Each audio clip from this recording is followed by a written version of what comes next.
요즘 게임주가 맥을 못 추고 있는 배경은 다양합니다. 가장 먼저 반도체 대형주의 폭발적 상승이 게임주의 매력을 지우고 있습니다.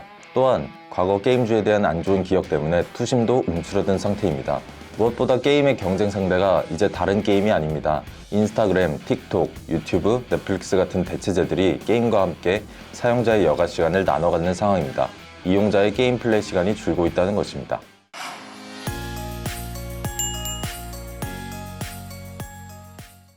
최근 국내 증시는 보기 드문 화랑을 누리고 있습니다. 하지만 이런 분위기 속에서도 게임주는 조용합니다. 국내 대표적인 게임사인 크래프톤은 배틀그라운드의 변함없는 인기에 힘입어 해마다 최고 실적을 새로 쓰고 있지만 주가는 공모가의 절반 수준에서 크게 움직이지 않고 있습니다.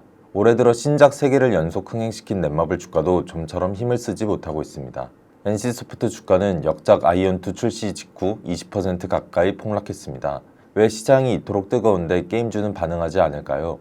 그 이유를 살펴보겠습니다. 더벨 문화 콘텐츠팀 황선준 기자입니다. 첫째, 가장 먼저 반도체 대형주의 폭발적 상승이 게임주의 매력을 지우고 있습니다. 게임주는 대표적인 하이리스크 하이리턴 주식입니다. 신작이 흥행하며 가파르게 상승하다가 반대로 신작이 부진하면 주가가 빠르게 꺾이는 특성을 보입니다. 높은 수익을 기대하는 투자자가 위험을 감내하고 투자하는 주식입니다. 하지만 최근 국내 증시 양상은 다릅니다.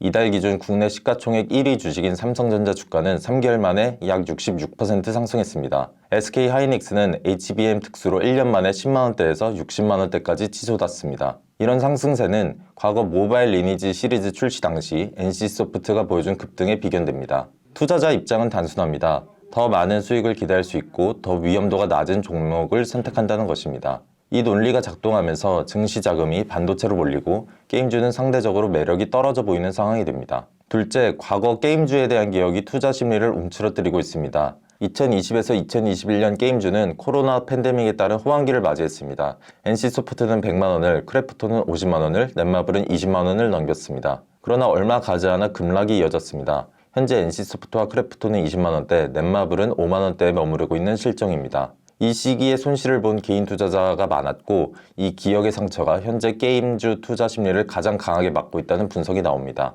셋째, 게임의 경쟁 상대가 이제 다른 게임이 아닙니다. 최근 게임사들은 한 가지 공통된 표현을 쓰고 있습니다. 바로 이용자의 플레이 시간이 줄고 있다는 것입니다. 그 이유는 인스타그램, 틱톡, 유튜브, 넷플릭스 같은 대체제들이 사용자의 여가 시간을 나눠 갖고 있기 때문입니다. 10대와 20대는 과거처럼 PC방을 찾지 않고 게임에만 온종일 시간을 쏟는 이용자는 줄고 있습니다. 이 변화는 게임 매출의 변동성을 키우는 요인이 됩니다. 투자자들은 미래가 밝지 않은 산업이라고 판단하게 되고 이런 업종에는 자연스럽게 자금이 덜 들어옵니다. 넷째, 취향의 파편화로 메가히트의 파급력이 약해졌습니다. 요새는 유행이라는 말이 사라지고 있습니다. 과거에는 게임 하나가 흥행하면 수많은 이용자가 우르르 몰리는 양상을 보였습니다. 흥행작을 모방하는 게임도 수두룩하게 쏟아졌습니다. 그래도 성공을 거뒀습니다. 하지만 지금은 다릅니다.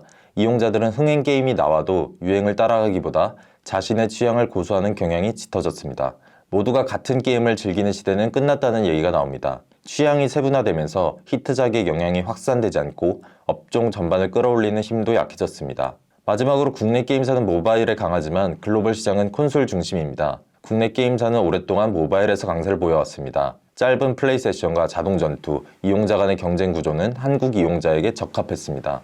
하지만 글로벌 시장은 다릅니다. 북미 유럽에서는 모바일보다 콘솔이 중심이고 경쟁보다는 스토리와 완성도를 중요하게 여깁니다. 한국식 게임 문법과는 결이 다릅니다. 그러나 국내 게임 시장 성장률이 완만해지면서 대부분의 게임사는 해외에서 돌파구를 찾고 있고 무수한 실패에 봉착하고 있습니다. 결국 수익성에 대한 불확실성이 커졌고 이 인식이 멀티플 하락으로까지 이어지며 게임주의 저평가를 고착시키고 있습니다. 결론적으로 게임주는 여러 구조적 제약 속에서 시장의 스포트라이트에서 벗어나 있는 상황입니다. 그렇다고 업종 전체가 영원히 침체되는 것은 아닙니다. 좋은 게임은 언제든 주가를 움직입니다. 크래프톤이 배틀그라운드 하나로 기업 가치를 수십 배 끌어올렸던 것처럼 단 하나의 글로벌 히트작이 등장하면 분위기는 순식간에 뒤집힙니다. 특히 내년은 펄어비스의 붉은 사막을 시작으로 국내 게임사들의 굵직한 타이틀들이 하나둘 윤곽을 드러내는 시기입니다.